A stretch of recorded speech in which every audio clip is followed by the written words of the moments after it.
Honorable Minister of Information, my dear colleagues, for other ministers that are here, permanent secretaries, head of service of the FCT, invited guests, gentlemen of the press, ladies and gentlemen.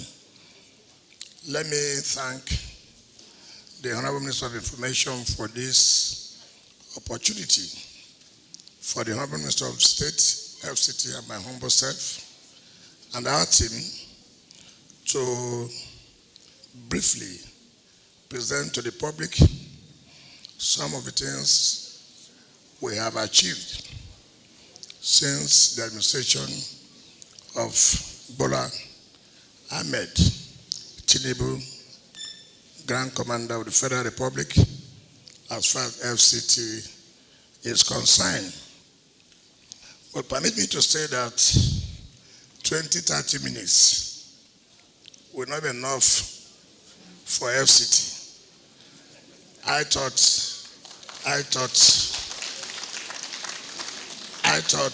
they would have given FCT, because we are not a ministry. We are not a ministry at all. FCT is like a state. And so it will take us a full day to present to you our achievement. However, we will try as what we can do and squeeze in. But I pray I do not go beyond the time allocated to us. Let me use this opportunity to thank His Excellency, Mr. President, for giving the Honorable Minister of State and my humble self the opportunity to participate in his administration of the Renewed Hope agenda. What is renewed hope? Have we lost hope? Have Nigerians abandoned hope? So, what are we trying to do to bring back the hope that Nigerians have lost, particularly as regards to FCT? Have the residents, those who stay in FCT, have they lost hope that there's no governance as far as FCT is concerned? Yes, before now, so many people have complained that they can't feel the impact of governance as far as FCT is concerned. So what we are going to say today is really the people feeling the impact of governance. Have we brought back hope to the residents of FCT? You will judge, not me, when we finish. First of all, the FCT administration was assigned presidential priorities 5 and 6 out of the 9 high impact deliverables were assigned 5 and 6. Priority 5 has to do with enhanced infrastructure and transportation as enablers of growth. And in this case, you talk about accelerate the execution of all ongoing projects, fast track the completion of various road and infrastructural projects, lit up Abuja and its satellite towns, reactivate and automate the road master scheme for Federal Capital Territory, construct and maintain satellite towns, roads, water, and other infrastructure. Priority 6 has to do with focus on education, health, and social investment as essential pillars of development. Hereunder, you have sustained high level of environmental sanitation in the Federal Capital Territory, enforce mandatory and free universal basic and senior secondary education, enforce prohibition of street trading, hawking in the Federal Capital City. Now these are the priority 5 and 6 in the 9 high-level impact deliverables. So what have we done? Have we delivered as told? Now let me start. Under the FCT, when we came, civil servants were not in a position to put in their best. Why? There was no hope for them to attain the peak of their career. You can imagine where you are working. You cannot grow. Every civil servant would want to attain the position of permanent secretary and then probably head of service. But before this administration came, they were stagnated only at director level. In fact, permanent secretary was posted from the federal civil service to be in charge of the federal capital territory. So when we came on board, we looked at the law that National Assembly passed in 2018, which was assented by the previous administration. And so we wrote to the president, and we told Mr. President, the essence of your renewed hope agenda is to give people that hope back. Today, these civil servants do not have hope again. Bring the hope back. How do you bring the hope back? Tell them they can rise from director to a permanent secretary, from permanent secretary to head of service. Mr. President approved the immediate implementation of that law. Today, we have FCT, Civil Service Commission. Today, we have FCT, Head of Service. Today, we have permanent secretaries, which has never happened since the history of the Federal Capital Territory. So this is what we'll talk about, renewed hope agenda. So if you see every civil servant now who is a director, they have that look, I may likely be promoted to permanent secretary. And if I'm promoted to a permanent secretary, I may likely be the next head of service. So as far as the structure is concerned, Mr. President have given them back that hope. And that is what we mean by the renewed hope agenda. Secondly, before now, one of the priorities of Mr. President is inclusivity. Inclusivity. Under the FCT, there's no provision for the women secretariat. There was nothing like that. Women were left alone. But under this administration, as part of his inclusivity, he said, no, that women's secretariat must be established. And that's why today we have mandate secretary for women secretariat, which has never happened before. All of us know that every ministry are all under the TSA. And we found out that one of the problems inhibiting infrastructural growth in FCT is being under the TSA. Because as you're under the TSA, you are not involved in the wider financial market. You are restricted. We can't even utilize our IGR the way it's supposed to be. Mr. President approved that we should pull out from the TSA. And today, we are not longer under the TSA.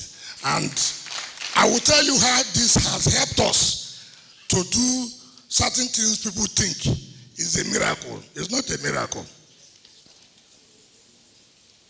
Completion of ongoing projects. I hope the head of service, I hope there's plan to. Okay. No, I'm not going to read from that. So if you are looking at that, I'm not going to read from that. I have only 20 minutes. Now, let me take the issue of security. That is why you don't need to follow what is there. Let me take the issue of security, which is very, very important. Security is one of the priorities of this present government. How was Abuja before? All of us will attest to the fact. Every day one kidnapping or the other. Every day bandits have attacked. Every night one chance. So we came on board. What did we do? We said the first thing we must do is to make sure that residents, council areas, know what government is doing. And government should also be able to tell them what are their own contribution, what are the problems they face. We went to run the 6 area councils and had interactions with the people. And I said, look, you must be part of the security architecture. Government alone cannot fight insecurity. You too have a role to play. And what are the roles you play? We need intelligence. You must be part of what we're doing. And they said, look, we have agreed with you, but we have peculiar problems. This insecurity you are saying, these bandits attacking us, is because there are no roads at all. Even when they attack, the security agencies have no access. And I said, okay, what are these particular areas you think that these bandits are always using to attack? And each of the area councils said, look, if you can do this road and this road, these are where they take from the mountain they come in, I can tell you, it will reduce. I said, okay, if that's what you think, your own contribution, then go home and sleep. Mr. President has said whatever you request or whatever you think we should do, we should be able to make sure that you have it. As I speak to you today, all the area councils can attest the fact that before December this year, we are going to commission not less than 120 kilometers of roads in these 6 area councils. Now, what does it mean? People say government. What is government? When people don't have impact, people only hear about government on radio. People don't hear about government on television. Now, they are seeing government. They are saying, oh, you mean this is what they talk about government? Government can come to our area and speak to us and ask us our problems. And government tells us that they are going to do this and they are doing it. That is what they call government. It's not just merely announcing that, oh, the Minister of FCT on radio. Who is he? We don't know him. This is the first time a minister can go to the area councils and sit down with the people and talk with them and let them know what government is doing. We have been able to provide security agencies virtually every logistic required. In fact, this is my first time of doing it. There are specialized bikes that security men will use to chase all these criminals. I've never known that. And this government was able to provide all those specialized bikes. Before, even for security men to have their money, it takes time. If they want to go on operation, it will take them about 2 weeks before the money is released. But now, that is different. The moment they want to go for operation, the money is made available. We have provided logistics, vehicles, name them, to all the security agencies. You can now sleep with your 2 eyes closed. What used to be in Abuja before is not what is now. We cannot say that we have got it 100% right. And no society is free of crime. No society. No society. Let's have that at the back of our mind. But are they different? Have we made any difference? Certainly yes. You can attest to the fact that it is no longer what it used to be. We won't promise you that it will be 100%. But this government is doing everything humanly possible to see that we reduce the level of insecurity. Part of the measures we have taken, you can imagine Abuja as a city. You see all the roads. You don't even know which is a taxi. You don't even know which one is the official and the commercial bus. And that's why we entered into this one chance. But now, we have now started to build 3 terminals for the FCT, 3 terminals, so that you know that if you want to board a bus, if you want to take a taxi, you go to social terminal, you know who is on, You know who's operating this bus? If on your own, you choose to be on the road and you see a vehicle, then that is your own risk. So building of these 3 terminals will reduce the level of kidnapping, one chance, as the case may be. I don't understand how a city cannot have terminals. I've never seen that anywhere in the world. But by the grace of God, in the next 8 months, this city will have 3 bus and taxi terminals. And you must operate from those terminals. It is not promised. It is something that's going to happen. When we came on board, we looked at the entire roads. Everywhere, no contractor is on site. What happened? We came down with some of the contractors. What are the problems? Our problems are that no funding. Why no funding? Well, the administration said there's no money. So I sat down with our team.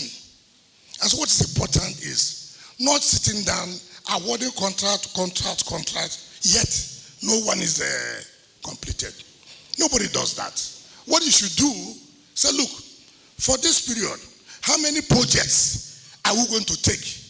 And how many are we going to finish before we're going to award new contracts? And that is why you can see today, yes, initially, we have been abused, that we have blocked all areas. All I say, look, don't worry, make the sacrifice. By the time you know it, the whole roads will be open, and which is going to be opened from May 27th to 9th or 6th of June.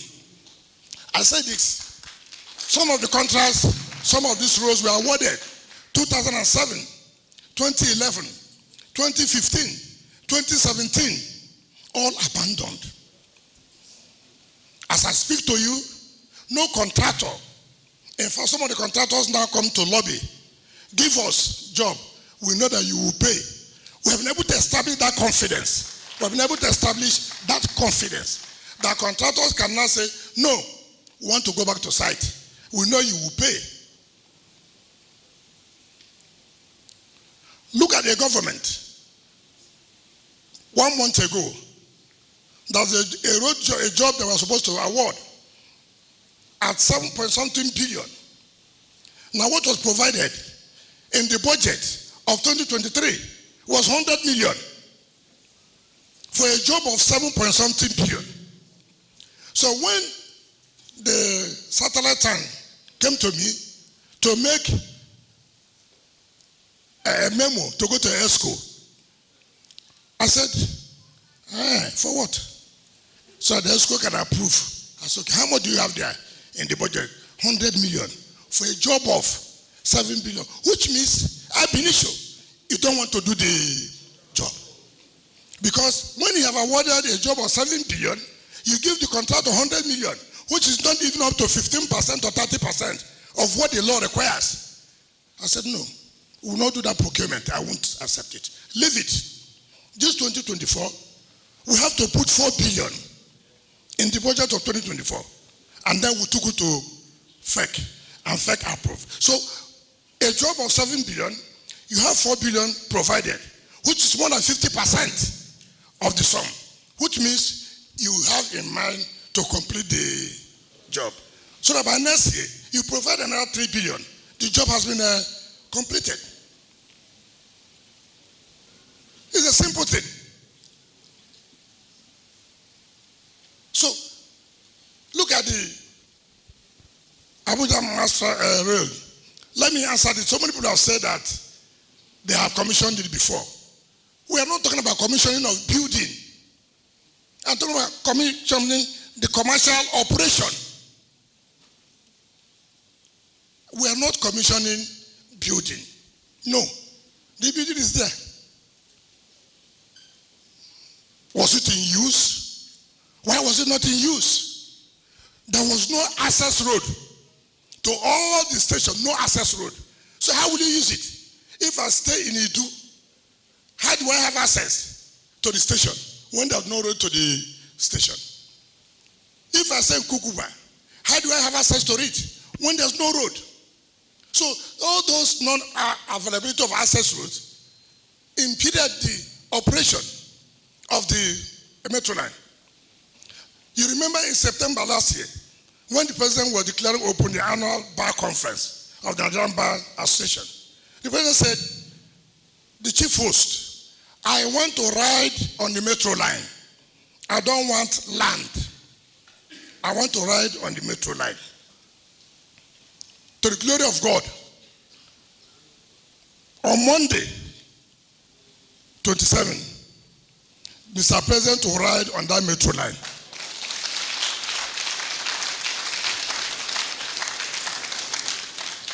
So all the access roads have been done. In fact, the last administration awarded $128 million for 29 months for the CCECC to train our people for the operation of that metro line. $128 million US. When we came on board, I said, no. What are you training? That you take $128 million US. They said, but the Federal Executive Council has approved. I said, yes, I agree. But now that I've discovered that there's something that is wrong here, I will not accept that. As I speak to you, we have reduced it to $75 million. From 128, saving us $53 million US.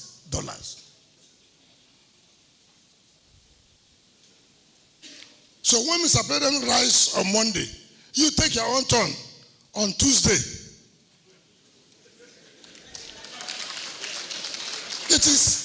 It is for you. It's not for Mr. President. It's for you. So that now, you don't need, okay, if you are going to the stadium to watch match, and you stay in the rural areas, you don't need to bring your vehicle. All you need, enter a train from whichever station, whether in Idu or whether in Kukuba, whichever where. You take the train down to the stadium. There is a train station there. You stop there, trek, and enter the stadium.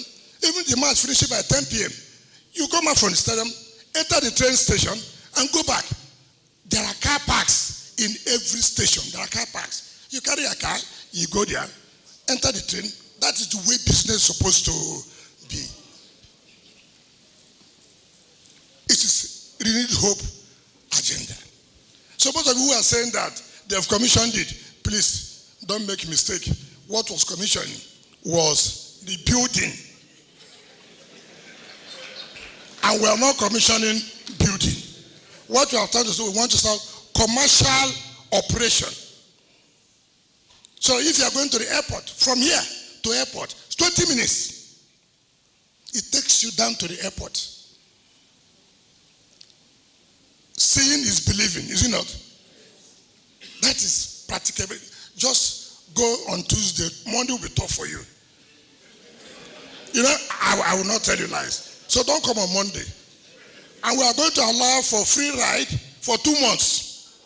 2 months.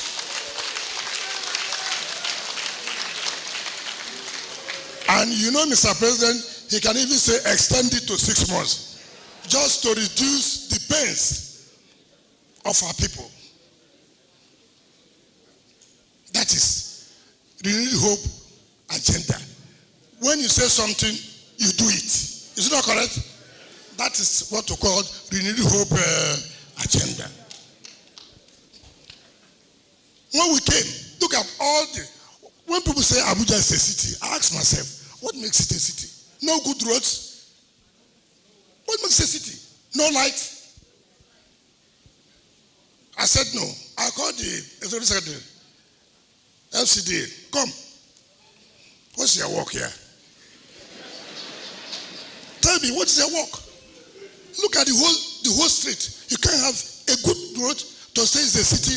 I said no. I said, I don't know what you're doing. I want to see the paper on my table the next 1 week. Every street in Matama, Garaki, Asokoro will say, wherever you name them, we must have to rehabilitate them. Today you can attest to the fact that most of the roads have been rehabilitated. Yes, though there was some inconvenience, But that is part of your own sacrifice. To enjoy something good, you have to work, is it not? That we have done. You know this Asokoro Junction before, is it not? You know it. How is it now? AYA. How is it now? How is it?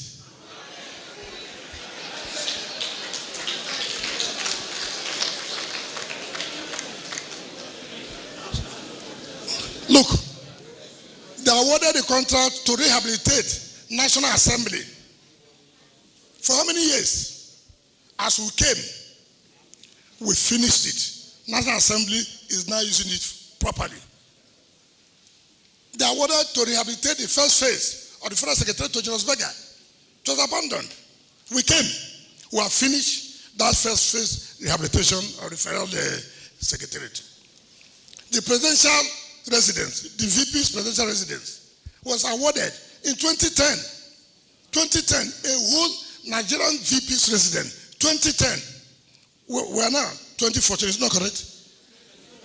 24, how many years? Some of you don't know mathematics. How many years? 14 years. 14 years. You see what I told you? 14 years. But now, just 1 year of Mr. President,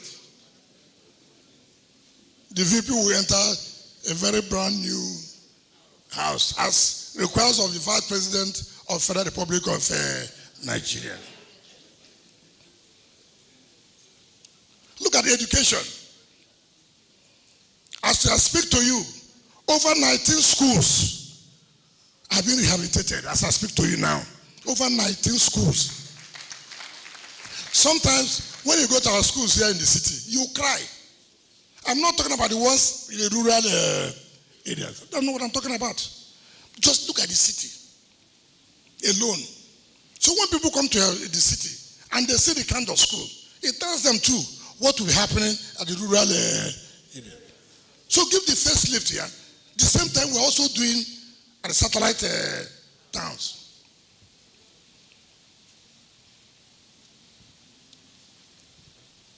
From 27th to 6th of June is Abuja week of commissioning of projects.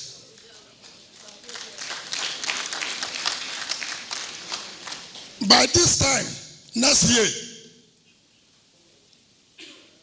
you can tell any city in the world, we can compete with you in terms of road network. Don't worry, some of you who have been looking for land, there are plenty of land and now we are opening up everywhere. So, Mr. Chairman, you know, I told you not to invite me here now because part of, you know, we obey rules. That's part of this administration. Now that the order has come, the people are not happy with you.